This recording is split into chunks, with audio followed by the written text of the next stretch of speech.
আচ্ছা, for example তোমাকে একটা প্রশ্ন করি।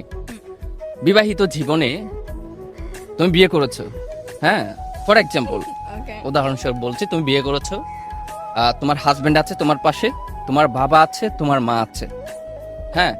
এখন যদি এমন একটা, তুমি বিয়ে করেছো, বিয়ের পরের কথাই বলছি আমি, বিয়ে করার পর তোমার পাশে তোমার হাজবেন্ড আছে, তোমার মা আছে, তোমার বাবা আছে, তোমার বলতে গেলে তিনটাই খুবই আপনজন, যাদেরকে তারা তুমি চলতে পারবা না। এখন যদি এমন একটা হার্ড সিচুয়েশন চলে আসছে যে বলছে যে তুমি একজনকে নিয়ে যেতে পারবা, বাকি দুজনকে রেখে দিতে হবে, ঠিক ওই কঠিন সিচুয়েশনে তুমি কার হাত ধরবা? হাজবেন্ডের। Absolutely right. কেন মেয়েরা কেন হাজবেন্ডের হাত ধরে? তুমি কেন মা বাবাকে ছেড়ে কেন হাজবেন্ডের হাত ধরবা? অবশ্যই বিয়ের পর তো বাবা মাই আপন, আর হাজবেন্ডও আমার জন্য একজন। তো এখন বাবা মা আছে কাল নাই, তো হাজবেন্ডের হাত অবশ্যই থাকতে হবে না পাশে। হাজবেন্ড কি বিবাহিত জীবনে গিয়ে একমাত্র বর্ষাস্থল, স্ত্রীর জন্য একমাত্র বর্ষাস্থল বলা যায়? হ্যাঁ। কি নাম আপনার? আইনুর ইসলাম সুমাইয়া। কি নাম? আইনুর। আইনুর ইসলাম ইসলাম সুমাইয়া। এখানে যদি আমি বলি যে দুইটা নাম, হ্যাঁ। আচ্ছা, আন্টি কয়টা নামের আকিকা দিয়েছে? একটা। আর একটা কে দিবে? ফিউচার হাজবেন্ড মানে, আচ্ছা, যারা, আমার কথা হচ্ছে দুইটা নাম, একটা আন্টি দিয়েছে আকিকা আর একটা ফিউচার হাজবেন্ড দিবে। আচ্ছা, যাদের নাম তিনটা হয় একসাথে, তাদের কি জামাইও দুটো হবে? এরকম কোনো কিছু না, নাম তো একটাই হবে। তো এক জামাই তো আর একটা আকিকা দিবে, এক জামাই কি আকিকা দুইটা দিবে যাদের নাম তিনটা? না, তো তাদের আরেকটা যে নাম বাকি থাকবে, এটার আকিকা কে দিবে? আরেকটা জামাই? অবশ্যই। তার মানে কি তার মানে কি তার লাইফ পার্টনার দুইটা নামের আকিকা দেওয়ার জন্য লাইফ পার্টনার দুইটা নিতে হবে? না, একটাই তো যথেষ্ট, ওই তো রাখবে। তোমার জন্য একটা যথেষ্ট, একটা আন্টি দিয়েছে আর একটা তোমার লাইফ পার্টনার দিবে। কিন্তু যাদের নাম তিনটা, তাদের তিনটা কে রাখছে আপনি? না, অনেকের আছে। কে? ফর এক্সাম্পল আমি নাম বলবো, বলেন। আকি আক্তার, কি তুহি। আকি একটা, আক্তার একটা, তুহি একটা। দুটোতে একটা। এখন তো তাহলে তো তোমার নামও তো একটা হওয়ার কথা ছিল। তো নাম তাই আমার একটা। নাম তো দুইটা। এটা আইনুর ইসলাম একটা, আইনুর একটা। তো এই যে দুইজনের দুইটা আকিকা।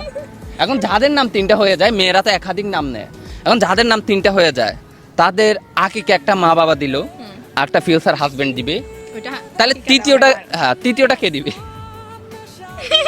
আমি নিজে।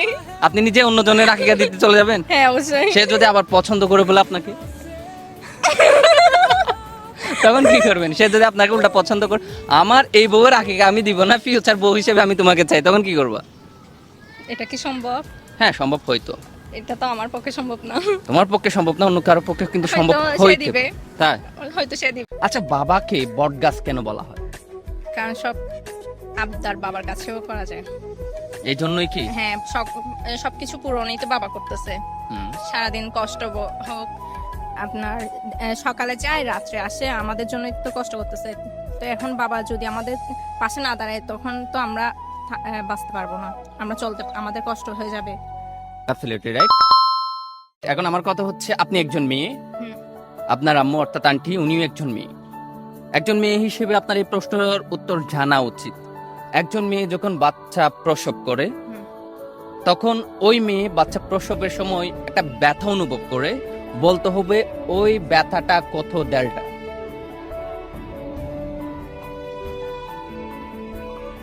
একজন মা বাচ্চা প্রসব করতে গিয়ে কত ডেল্টা ব্যথা অনুভব করে? খুবই কঠিন প্রশ্ন, তবে মেয়েদের জন্য খুবই সহজ একটা প্রশ্ন।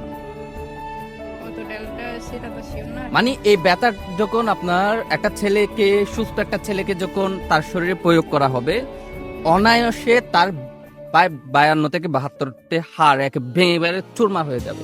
তার মানে আপনি বুঝতে পারবেন ব্যথাটা কতটুকু। একটা সুস্থ মানুষকে যদি ওই ব্যথাটা অনুভব করায়, তার পুরা পাঁজরের হাড় ভেঙে যাবে।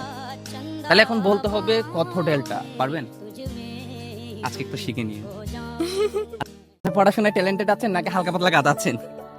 হালকা পাতলা গাদা তো থাকতে হয়। 3 নং 36 নাকি 37? 36। ও বাপ, তালি দেন তাড়াতাড়ি তালি দেন না।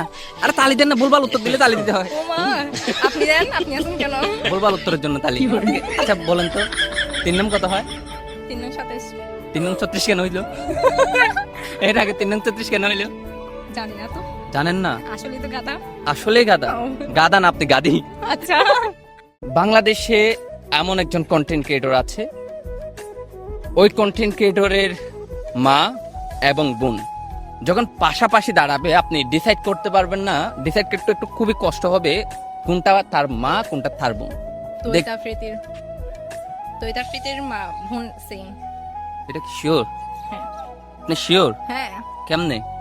কেমনে ওনাদেরকে এক পাশে দাঁড়ালে মেকআপ করলেও চেনা যায় না যে কি ওনারা মা কোনটা বোন কোনটা। এটা শিওর আপনি? হ্যাঁ শিওর। না একটু বলছ মনে হয়। না অ্যাবসলিউটলি রাইট। পরিষ্কার পাচ্ছেন?